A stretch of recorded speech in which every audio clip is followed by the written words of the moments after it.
코엔자임 Q10을 저는 꼭 권고를 하는데 100ml에서 한 300mg 해서 콜레스테롤 약을 드시는 분들이라면 더 권고를 하는데요.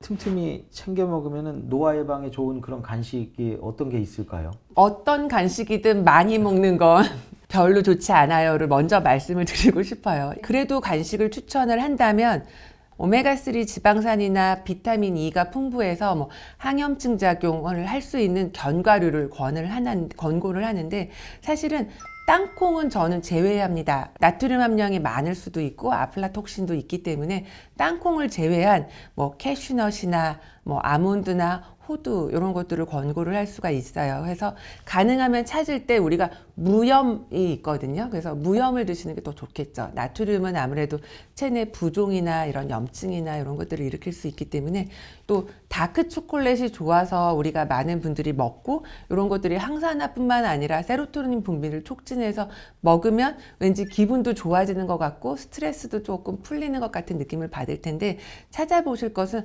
카카오 함량을 꼭 확인을 하셔서 막 56%, 40몇 % 이러면 은근히 맛있거든요. 그러면 안 되고요. 70% 이상의 다크 초콜릿이 오히려 도움이 됩니다. 또 함정은 그러면 달콤하진 않고 쌉싸름하니까 아주 맛있지는 않고 그렇다고 과도하게 많이 먹으면 이 또한 별로여서 하루 20g에서 30g 그러니까 저는 한 3개에서 5조각 손바닥 반절을 넘지 않는 양을 권고합니다. 실생활에 손쉽게 적용할 수 있는 간단한 노화 예방 식단 팁이 있을까요? 우리 몸에 나쁜 걸 피해야 되는 게 맞을 텐데요. 사실은 맛있는 게 피해야 되는 것들이더라고요. 그래서 달콤하고 짭짤하고 바삭하면 노화에 안 좋은 것들이다 라고 말씀을 드립니다. 그래서 첫 번째 달콤한 거는 설탕이 함유된 가당 커피, 우리 보통 믹스 커피라고 알려져 있잖아요. 또 가당 음료수, 탄산음료나 쿠키나 케이크들 다 결국에는 혈당을 상승하고 인슐린 저항성을 유발하고 노화를 가속화시키는 친구들이고요. 짭짤한 걸 피하라 라고 말씀을 드렸는데 결국에는 고나트륨, 라면, 스낵, 감자튀김 다 이런 것들이 짭짤한 음식들인데 제 몸을 부종을 유발하고 염증을 유발하고 또 혈압을 상승시킬 수 있고 장기적으로는 심혈관 질환을 더 악화시킬 수 있습니다. 또 마지막으로 바삭한 것. 고온에서 조리해야 바삭해지는 것이거든요. 입에는 고소하고 맛있겠지만 우리 건강에서는 오히려 최종 당화산물이 생성될 가능성이 높기 때문에 이런 바삭한 음식들은 혈관 노화에도 좋지는 않습니다. 간헐적 단식은 노화에 도움이 됩니까?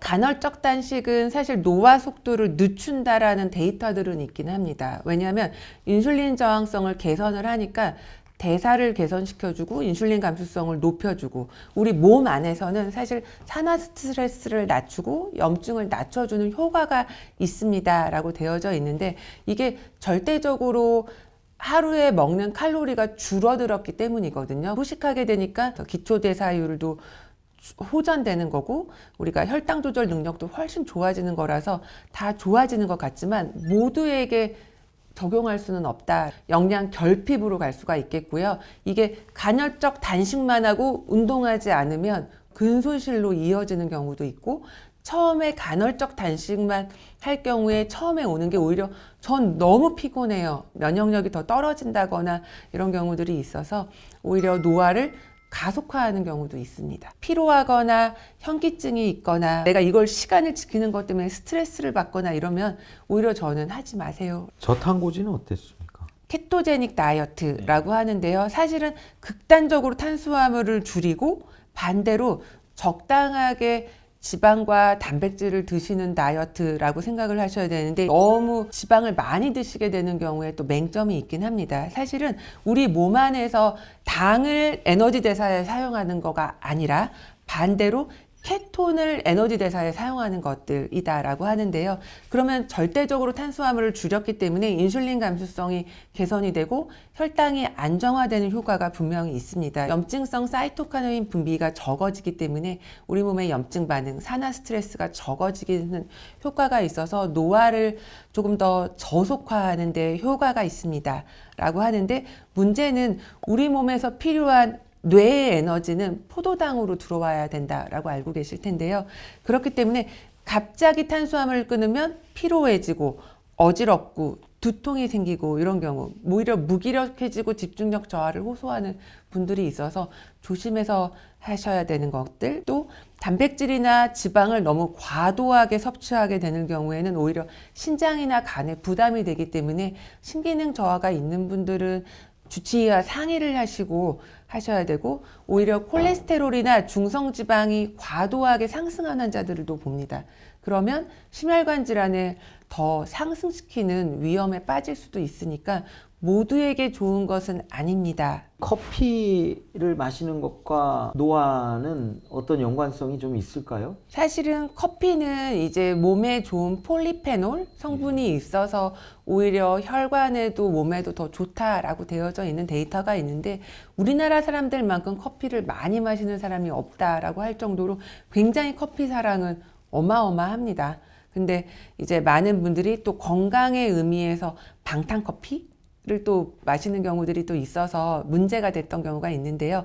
이런 방탄커피는 MCT 오일, 코코넛 오일이나 팜 오일에서 추출한 지방산인데, 담즙산이 없어도 장에서 바로 흡수가 되니까 빠르게 간으로 이동해서 에너지원으로 사용할 수가 있는 거죠. 운동하기 전에 에너지 섭취에도 좋고 또 피로도 덜한 것 같고 이런 지구력 증진에도 더 좋은 것 같다. 오히려 반대로 어떤 측면에서는 고칼로리이기 때문에 대사가 좋은 게 아니라 오히려 비만이나 대사질환을 유발할 수도 있고, 또 고지방 음료이기 때문에 비타민이나 미네랄이나 이런 것들 불균형을 초래할 수도 있고요. 간혹 가다 보면 오히려 소화가 더 안 되는 경우도 있어서 저는 필요한 경우에만 권고를 합니다. 노화를 예방하기 위해서 영양제를 먹으려 한다. 영양제만으로 노화 예방은 불가능합니다. 그래서 뭐 몇 가지 영양제로 노화 예방을 조금 더 저속화할 수 있도록 도움을 받을 수는 있지만, 우리 몸의 어떤 노화라는 과정은 막을 수는 없다. 어느 정도 에너지를 생성하는 어떤 미토콘드리아의 기능을 올려주기 위해서 강력한 항산화, 항염증 작용을 하는 영양제 몇 가지들을 추천은 해드릴 수는 있습니다. 그래서 코엔자임 Q10을 저는 꼭 권고를 하는데, 100ml에서 한 300mg 해서 콜레스테롤 약을 드시는 분들이라면 더 권고를 하는데요. 그러면 ATP, 에너지를 생성하는 기관을 좀 더 보강을 해주기 때문에 강력한 항산화 작용, 활성산소를 제거하는 데도 도움이 되고, 환자분이 어떤 피로 개선이나 심혈관 건강을 위해서도 함께 도움이 됩니다. 또 오메가3가 항염증 작용을 한다라고 되어 있어서 생선을 찾아서 드시는 데에는 분명히 한계가 있어서 항염증 작용, 그리고 세포의 노화를 측정하는 텔로미어라고 알려져 있잖아요. 여러 연구들에서도 텔로미어의 손상을 예방하고 그 길이를 유지하는 데 효과가 있어서 뇌 건강이나 심혈관 질환의 예방을 위해서 오메가3를 권고합니다.